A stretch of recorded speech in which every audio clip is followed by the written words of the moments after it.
Have you been struggling to find a house or an investment property that actually makes sense in today's market? Maybe everything that you're seeing is overpriced, already under contract, whatever it may be. Finding a good deal today is hard, especially if you're a home flipper. I have been in that position because I did flip homes before I started really diving into real estate. So I know that the numbers have to work, and finding a good deal, it feels impossible sometimes, especially in this market. So it's not really about luck. It's just knowing about what to look for and where to look. My name is Annie Oakman. I am a real estate agent here in Central Massachusetts. And before I was selling homes, like I mentioned, I was actually building and renovating them. My husband and I flipped properties in New Jersey, and I've done everything from framing walls to running electrical. So when I walk into a house, I know exactly what I'm looking for. I'm looking at the bones. I am not just looking at the paint colors. So in this video, I am going to show you how to identify undervalued properties, what makes them a smart buy, and how to move before someone else does. So the first thing I want you to pay attention to is days on the market. And most people completely ignore this number, but it's really important to take a look at it. When a home has been sitting for, in this market, sometimes just 2 weeks or more, but definitely for 30, 45, 60 days or more, a lot of buyers assume that something is wrong with it and they'll just scroll right past. They won't even give it a second glance, but that's exactly where the opportunity lives. That's the first spot that I would be looking for homes if I'm looking for a deal. So sometimes a home has just been sitting because it was overpriced to start with, and the seller has since come down on the price, but because it's been sitting, people think something's wrong. Sometimes it's because the first buyer fell through due to financing, nothing to do with the house itself. And sometimes it is just a bad timing situation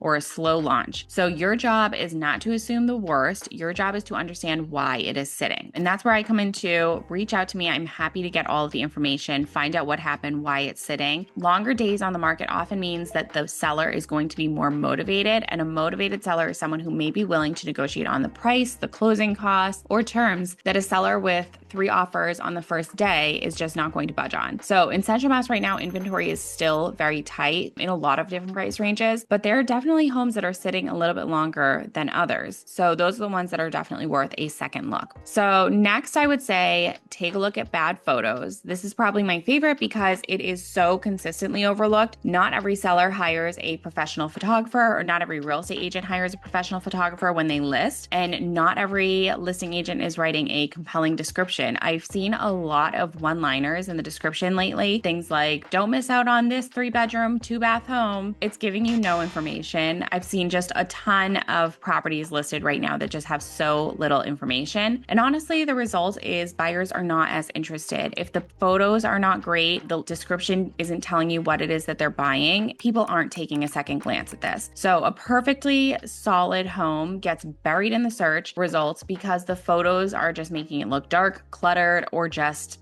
bad. I've walked into homes that look terrible online, and they completely changed my opinion the second I stepped inside. Good natural light, solid layout, real hardwood floors, like beneath the questionable carpet, which you can't see on someone's phone if they're taking photos. But obviously we've all seen the opposite also. Homes that look absolutely beautiful online, and we step in and we are wondering what on earth they did to those photos to make them look so good because the house looks completely different. So photos can really make or break someone walking into the house. So here's what I want you to do. Don't just scroll based on photos. Read the details, look at the square footage, the lot size, the year built, the updates listed. If the fundamentals are there, go and see it in person. And if you're working with me, this is exactly the kind of thing that I flag for my clients because I know what bad marketing looks like. And I know the difference between a house that photographs badly and a house that actually has potential. Okay, now let's talk about distressed sales. And I want to define this kind of broadly. This includes estate sales where a family is selling a home after a loved one has passed. It includes inherited properties where someone suddenly owns a house that they were not planning on and they want to sell it quickly. And it includes homes that need cosmetic work, new flooring, a kitchen refresh, updated bathrooms, some paint, those kind of things. These are not scary situations. These are opportunities if you know how to evaluate them. With estate sales and inherited properties, the motivation to sell is often high, which can translate into pricing that reflects speed over maximum profit. The home may not have been updated in decades, but that doesn't mean that it's bad. It means that you just need to look past the surface. And to be honest, a lot of buyers, like first-time home buyers or buyers in general, are afraid of an estate sale or probate sale just because they don't really know what that means. Their agent may not be explaining to them what it means, so it makes makes them a little nervous. It's different than traditional. And so you're going to lose some buyers based on that anyway. But a lot of times also these homes may have, say, rotted wood on the deck or rotted trim work or paint peeling. And those couple of items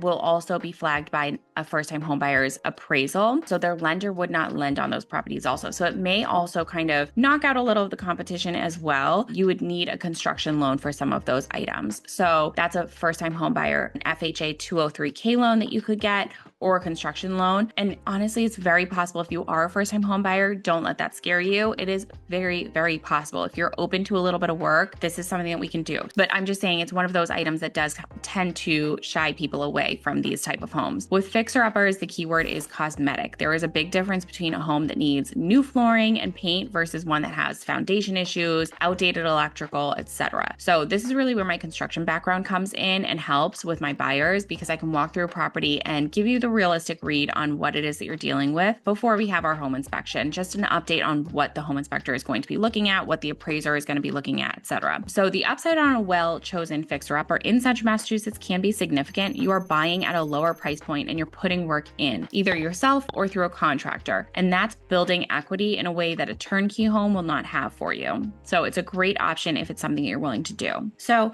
my next point is undervalued neighborhoods with an upside. So this is a longer game strategy, but it's probably one of the most powerful ones. Every hot market started somewhere. So right now there are towns and neighborhoods in Central Massachusetts that are on the edge of that kind of growth, lower entry prices, improving infrastructure, proximity to employers, commuter routes, and they're towns that people are starting to pay attention to. If you're priced out of one area, don't give up. Come talk to me. There are places within 20 to 30 minutes of Worcester where you can still buy a solid home at a price that makes sense and where that trajectory is pointed upward. So buying in an up and coming area takes a little bit more research and a little bit more patience, but the equity potential over 5 to 10 years can really outpace what you would get from buying a turnkey home in an already maxed out neighborhood. So definitely worth taking a look if that's something that you're open to. All right. And the last thing that I will point out is one that is important because it keeps you from making a costly mistake, and that's analyzing comparables the right way. So a lot of people will call comparables comps. So if you see someone or hear someone say, oh, can you send me the comps? Or a real estate agent say, I'm going to send you the comps. Those are comparable properties. So not every low priced home is a deal. Some homes are priced low for a reason, and understanding the difference really requires looking at comparable sales. So comparable sales or comps are recent sales of similar homes in the area. So when I'm evaluating whether a home is truly undervalued, I'm looking at what homes have sold with similar square footage, condition, the features